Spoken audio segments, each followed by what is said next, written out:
Shalom Bapak Ibu, saudara-saudari yang terkasih dalam Tuhan kita Yesus Kristus. Jumpa lagi dengan saya dalam renungan singkat hari ini. Doa dan harapan saya, Bapak Ibu terpelihara baik dengan damai sejahtera daripada Tuhan kita Yesus Kristus. Tema renungan singkat hari ini adalah mendandani. Dalam bahasa Ibraninya adalah Tselem. Bapak Ibu saudara-saudari yang terkasih dalam Kristus, 70 tahun usia hidup manusia sangatlah singkat bila dibandingkan dengan kekekalan. Pemazmur menyatakan dalam Mazmur 73 ayat 20 berkata, seperti mimpi pada waktu terbangun, ya Tuhan, pada waktu terjaga, rupa mereka Kau pandang hina. Bapak Ibu saudara-saudari yang terkasih dalam Tuhan, suatu hari nanti ketika seseorang terjaga di kekekalan, sadarlah mereka bahwa hidup ini seperti mimpi belaka, tetapi terlambat sudah. Rupa mereka dipandang hina oleh Tuhan. Artinya keadaan rohani mereka tidak indah di mata Tuhan. Kata rupa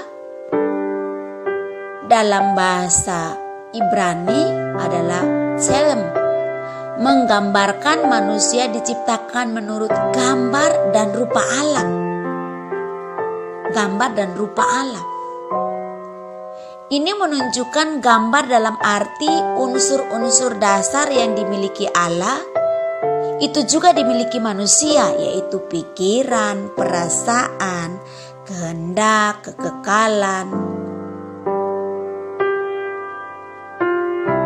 hakikat bekerja, dan lainnya. Itu dalam tanda kutip kata Tselem.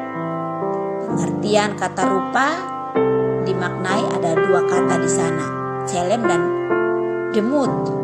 Sementara demut itu menunjukkan kepada keserupaan dalam arti kualitas unsur-unsur tersebut.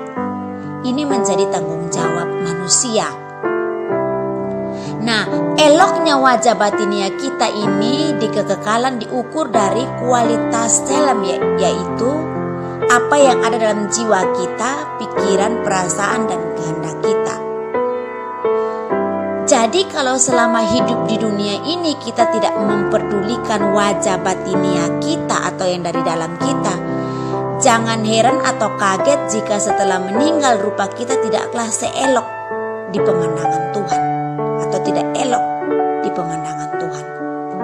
Seperti apakah sikap dan perbuatan yang menelantarkan Tselem atau wajah batinia itu? Kita sibuk mendandani wajah lahiria dengan segala perhiasan fisik, tetapi kita abaikan bahwa wajah batinia juga harus kita dandani. Kita sibuk memperkaya diri dengan segala fasilitas duniawi, namun lalai mengumpulkan harta di sorga, yaitu keindahan manusia batinia kita. Contoh orang yang menelantarkan Tselem yang tadi saya katakan itu adalah orang kaya dalam kisah orang kaya dan Lazarus, Lukas 16 ayat 19 sampai 31. Bapak Ibu saudara-saudari yang terkasih dalam Tuhan kita Yesus Kristus, setiap hari Ia bersukaria dalam kemewahan.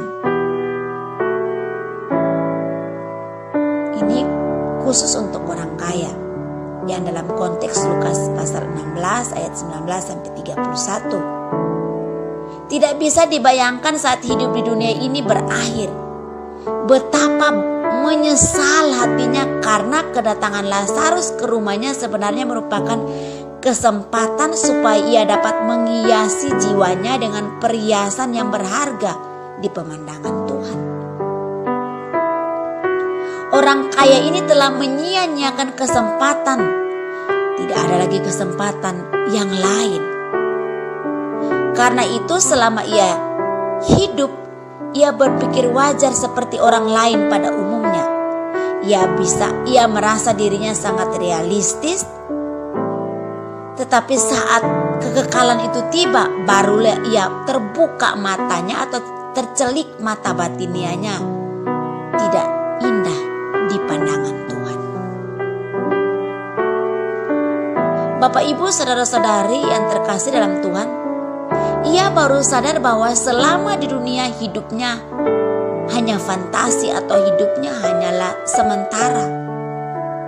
Akhirnya semua yang dimilikinya lenyap dan rupanya dipandang hina. Semua pencapaian, semua yang dimiliki, semua yang didandani secara lahiriah itu dipandang hina. Bukan berarti kita tidak boleh mendandani atau merawat tubuh jasmani kita. Tentu saja amat sangat boleh mendandani dan merawat tubuh jasmani yang sementara ini. Tetapi lebih daripada itu atau prioritas kita adalah mendandani wajah batinia kita yang bernilai kekal, sehingga kita dikenal oleh Bapa kita kelak nantinya. Bapak, Ibu, saudara-saudari yang dikasihi Kristus, karena itu kita perlu seimbang dalam hidup ini. Kita perlu menjaga, merawat, mendandani tubuh jasmani kita. Tetapi jangan lupa satu hal, batinia perlu juga dirawat, didandani sebaik, seindah, secantik, seelok rupanya, supaya pada akhirnya di pemandangan Tuhan kita elok, cantik, paras, bernilai kekal adanya. Kiranya renungan firman Tuhan hari ini menolong kita untuk terus belajar memperbaiki manusia batinia kita menjadi lebih baik lagi. Tuhan menolong, memberkati, memampukan kita hari lepas hari. Demikianlah renungan singkat pada hari ini. Tuhan memberkati kita. Shalom.